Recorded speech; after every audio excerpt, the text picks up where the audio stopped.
Okay, what I want to do is start the second part of our sort of concepts overview. I want to look in a little more detail at tourism. The book goes into this a little bit, but tourism is generally discussed more in human geography approaches than it is in sort of regional geography, where it just becomes part of the economic engine. So for example, tourism is the major economic engine here in Hawaii, but there's very little discussion usually given in regional or sort of classic tourism or geography about the actual premise of tourism, which I think is a real mistake, because you have to understand where tourism comes from to understand, one, why it's such an enormous economic engine right now, and also what the huge risks are of tourism being such a major force economically. So let's take a look at it.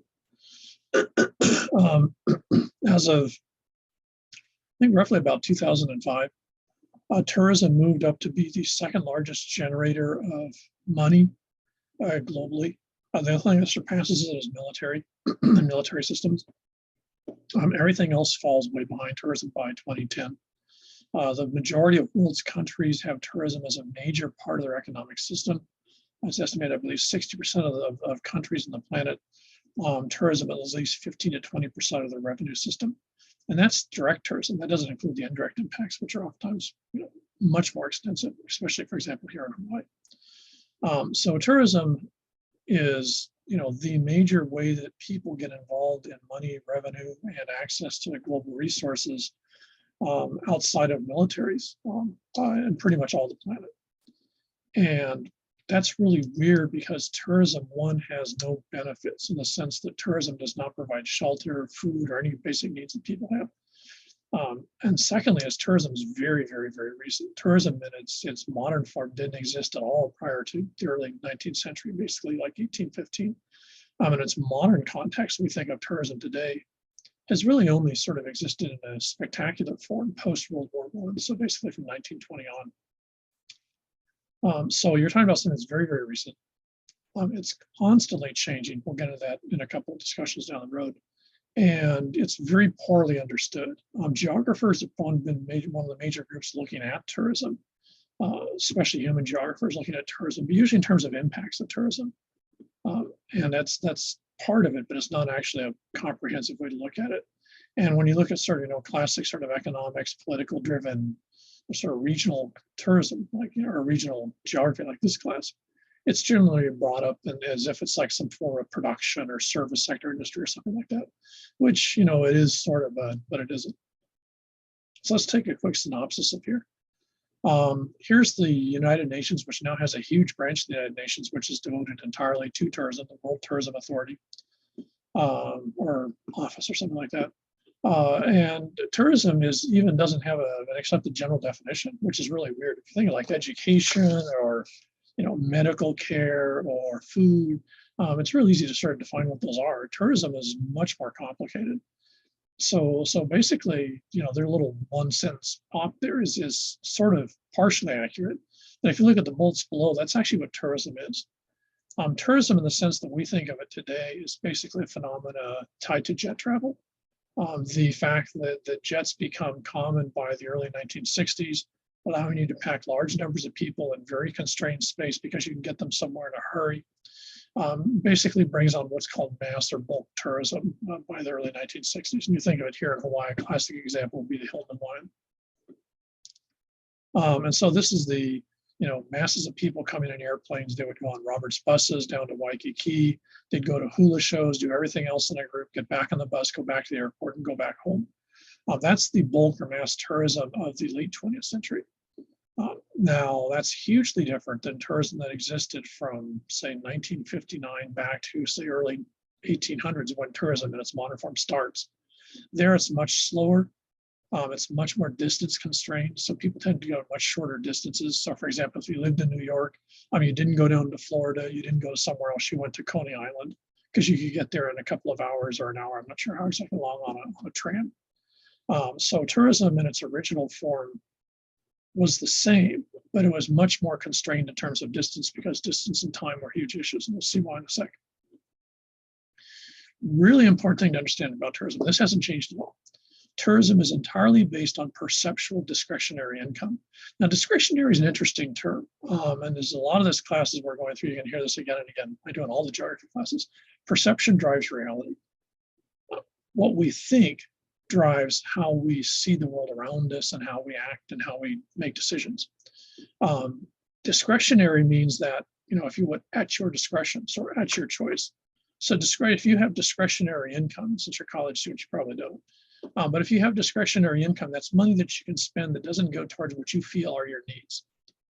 Food, whether it be entertainment, whether it be, a place to stay, gas for the car, insurance, whatever it is, school fees. All of that would be non-discretionary. You have to do it. At least that's your perception, your choice. The money you have left after that you could spend on a vacation or to go to Vegas or do whatever, that would be called discretionary income. Now, notice the choice is in the eye of the beholder, especially for some college students. We've had a couple of cases this last year. You have students that basically didn't even pay their fees because they decided they wanted to go to Vegas instead. So they saw school as part of discretionary income. Other folks, literally didn't do anything because, they needed the school was so important. They literally just almost starved because you have to pay this. So for them, it's non-discretionary. So all tourism is based on discretionary income. Now, the key with that means that tourism directly competes with anything else that you might want that you don't need. A splurge on Amazon, going down to, I don't know, Bloomingdale's or Neiman Marcus or something like that and buying stuff, having a really fancy dinner out with your friends, any of that where you don't have to just sort of you do it because you want to do it. That's all discretionary choices. So if you do one of those, if you decide you want to go to, if you live in Las Vegas, for example, you decide that you want to go gamble at the casinos. Well, one of the choices you're making is you're doing that instead of going skiing in Aspen or going to check out Disneyland in LA or whatever, because you've only got a certain amount of income that's discretionary. And if, during the COVID period, if you're suddenly worried about your job being around or something like that, what might have been an option suddenly isn't because you're uncertain about your future. So discretionary income is entirely in the eye of the person whose income it is. It's not based on some sort of measurable. It doesn't do any good to say, well, these people make X amount of money and they have to spend this amount on necessities, so therefore the rest is discretionary. You'll frequently hear economists say that, but it's total nonsense. Discretionary isn't in the eye of the beholder or in the eye of the economist or the country. It's in the eyes of the person whose bank account the money's in. So tourism is then competing with anything else that you want that you don't need. A big screen TV from Costco, a new moped, all that stuff that you don't need is competing with going somewhere. So tourism is a really strange, right from the get-go, tourism is a very shaky, very strange economic engine because it's entirely based on a tremendous set of parameters that literally can change by the minute. And you see this classically during the COVID period. Where fears of going places cut down the number of tourists. But for example, here in Hawaii, after the first wave of COVID, what you find is the number of people trying to get here from the mainland just skyrockets because they need to, in their view, escape the world of reality that they're in.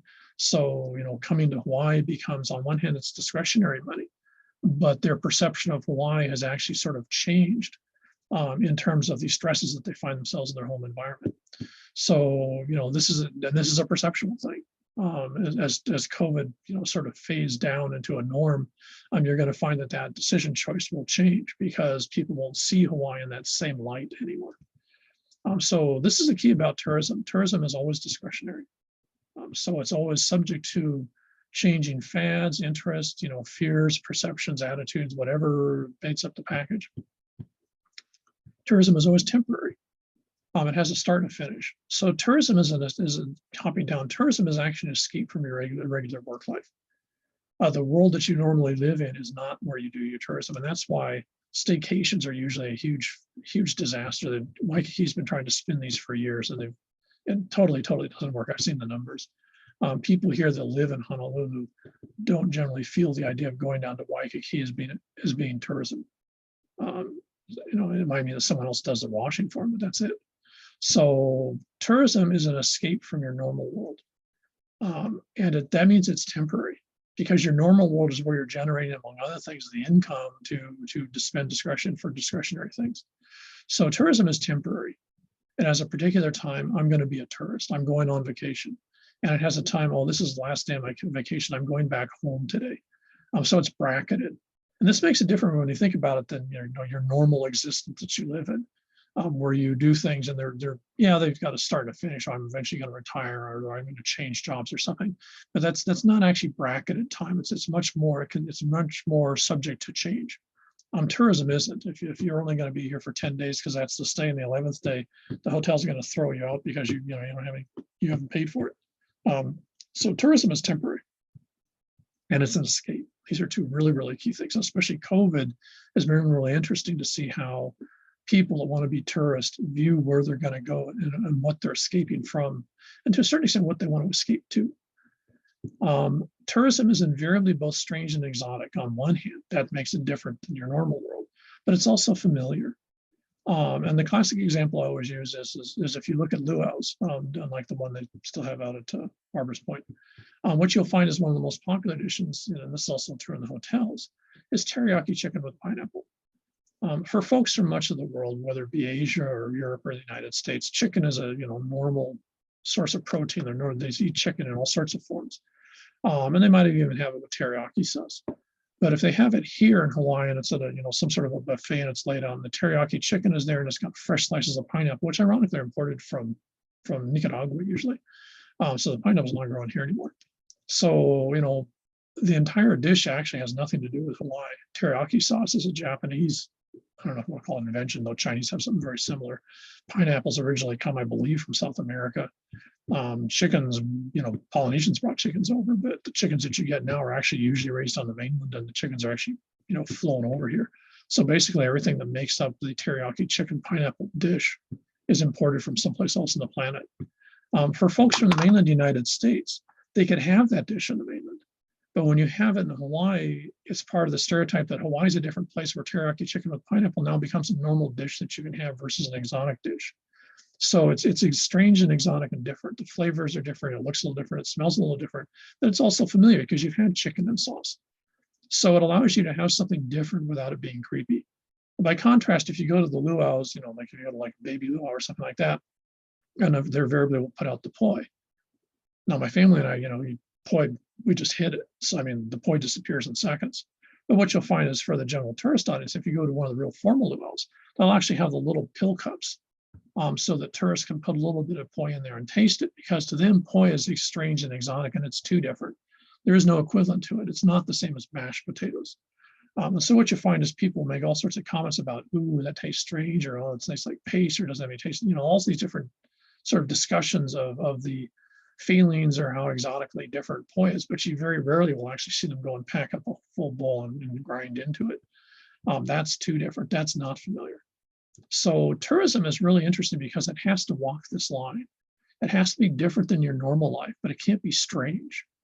It has to be exotic, but low risk. So tourism is very strange in the sense that people want something that's strange or exotic, but they don't want any risk attached to it. They don't want to have to learn anything. They don't really want to have to experience anything outside of their comfort zone, but they want it to be different than normal world. And this is why some locations that you would think should be tourist destinations aren't, because they just can't find a fit for that and the potential audience. Visibly, the place has to obviously not be at home. It has to look different. This is all your different senses. It has to look different. It has to sound different. It has to smell different. And you see this if you go to one of the hotel lobbies in Waikiki. So if you get a chance sometime, once COVID sort of slowed down, go down there and just look at there, actually study the lobby. And you realize when you get close, it has, Hapahauli Hawaiian music oftentimes playing. There'll be, birds of paradise and flower arrangements inside. A lot of them, like the Hyatt, love to have parrots hanging around, which is ironic because parrots come either from Australia or from the Americas. So the interesting thing is what you find in a tourist destination doesn't have to be from that destination, but it has to fit the stereotype that the tourist has of the strange and exotic at that destination. So almost everything you see at a hotel lobby, for example, in Waikiki, is actually brought in from either the Americas or from Southeast Asia.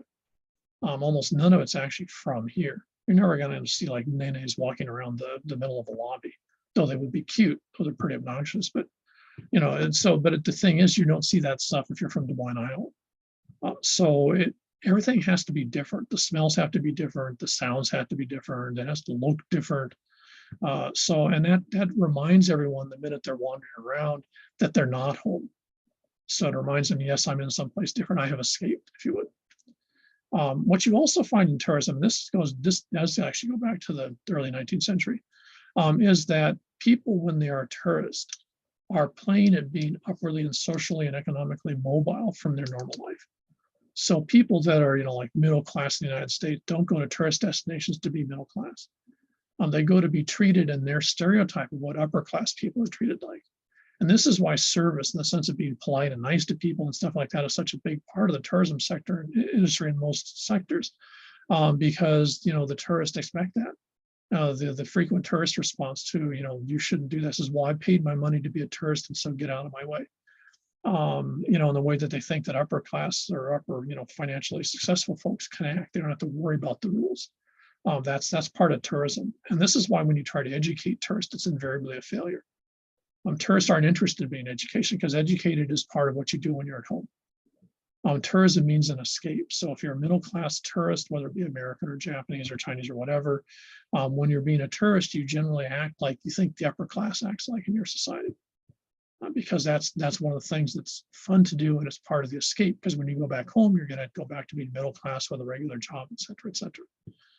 So you're playing at being more than you are normally. And this is one of the reasons why, if you go to most tourist destinations, you'll find buffets are hugely popular, and people will invariably take all sorts of food up and eat about half of it, because normally they'd be very concerned about the amount of food they eat. But when you're a tourist, you can be wasteful, because that's your view of the wealthy. Is the wealthy and powerful can be wasteful because they don't have to worry about constraints, because they're different. And that's part of what you get to be when you're a tourist, is that sort of that stereotype of self in place.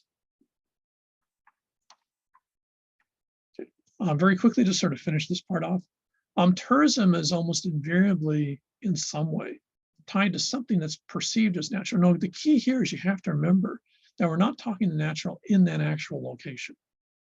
So, for example, if you're looking at Cozumel, the hugely successful resort complex in the sort of nearby Mayapan in southern Mexico, on one hand, yes, there's parts of that are real. The water's real, the beaches are real, the reefs are real. But for the tourist, it's their perception of what's there that's absolutely key. So you have to remember that, again, tourism is perceptual. So the natural aspects that tourist and tourism expound are what's actually key to the location you go to. And then again, that's because it's outside your normal experience. If you're from, Dayton, Ohio, you don't get to go diving in reefs and tropical waters like you do in Cozumel, or say in Tahiti. So that's what you consider part of that. Now, the key here, of course, is you're not looking at the actual reality of the world you're moving to for a short period of time. It's the experiences that you expect to find here. And of course, this is one of the huge discussion points here, is in most locations, is the total disconnect between the tourism presented world of Oahu and the reality of the actual world of Oahu. And that's a constant source of discussion, at least once or twice a week here, in terms of some various things, whether it be seals or whatever's. And of course, this is also true of the urban. If people go to some place like San Francisco, they have a real strong set of stereotypes of what that built environment looks like, and it's not necessarily particularly close to living in San Francisco. And in fact, in many ways, there's almost no connection between the two. And that's normal. That's tourism. Tourism is an escape. It's the different. Tourism is frequently tied to spiritual and intellectual growth. Spiritual, in some cases, people actually looking for some sort of religious experience. This is very true, for example, on Maui. One of the things that's hugely powerful on Maui is sort of a growth out spin-off of the New Age religious movement, where people go to Maui to discover themselves or find out more about themselves, or somehow tie into something. Bond with nature, for example, is a huge tourism spin on Maui. It can be to self-discover. It can be, having a bucket list and checking a box off. I've done this. I've fulfilled a dream. I've gone to Disneyland and I always wanted to go there. So tourism frequently has this idea that you want to get something rather specific in many cases out of a location. And that means that destination, regardless of what actually makes it up, if they want you to be happy there and to make other people go there and then be happy, then they're going to have to generate that. It doesn't matter whether it has anything to do with who they are. If they want the money, that's what they got to provide. Tourism is invariably social and solitary. On one hand, tourists are very social in many cases, and they will talk to people they don't know, ask them questions, directions, whatever it is, and they expect people to be nice back to them. On the other hand, because tourists find themselves in what they see as an exclusive situation, they've paid for the right to experience a place. They also feel that they're in control then of that social interaction. So if they ask someone, for example, here in Hawaii directions, or if they want some answer for something, they expect you to be nice.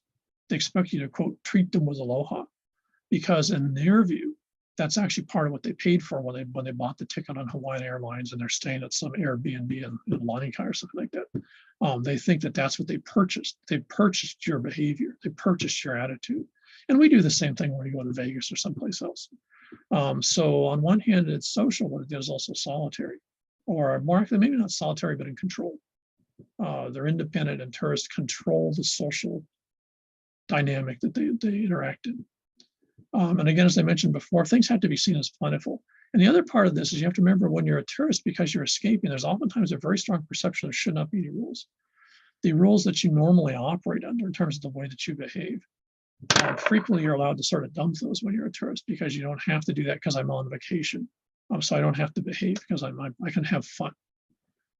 Chinese are real famous for this behavior in Hong Kong and in Japan, which really irks both those groups tremendously.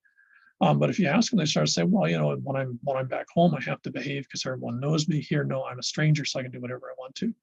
That's oftentimes, sad to say, one of the huge stereotypes that people have in Las Vegas of folks from Hawaii. Is that on one hand, they're fairly friendly, but on the other hand, they can be real pains in the ass because they feel like they can do anything because they're on vacation. And of course, you get the same thing with a tourist here. So this is part, again, of tourism. It doesn't matter where you are, you're going to see that same type of behavior. Some groups tend to distribute more. Americans in many locations, and Chinese are probably generally considered the two worst tourists. Now, in general, when you go to Crete, when you go to Crete, the island in the south of Greece, when I was doing some little bit of work there and talking to folks, their worst tourists aren't Americans, they're Brits and Germans. They absolutely can't handle the Brits and the Germans. Other European tourists, Italians, French, whatever, they get along with fine, but the Brits and the Germans, they just think they're total twits. So, from where you're working to the tourists that you have arriving there, can be very different in terms of how you see that dynamic. But the idea of escape and few, if any, social rules is pretty much normative to the tourism experience. And what that means is, this is one reason why tourism is such a disruptive activity when it moves into a particular social destination, because the tourists aren't going to follow the norms and the rules and the behaviors and the other expectations people have of the people around them normally.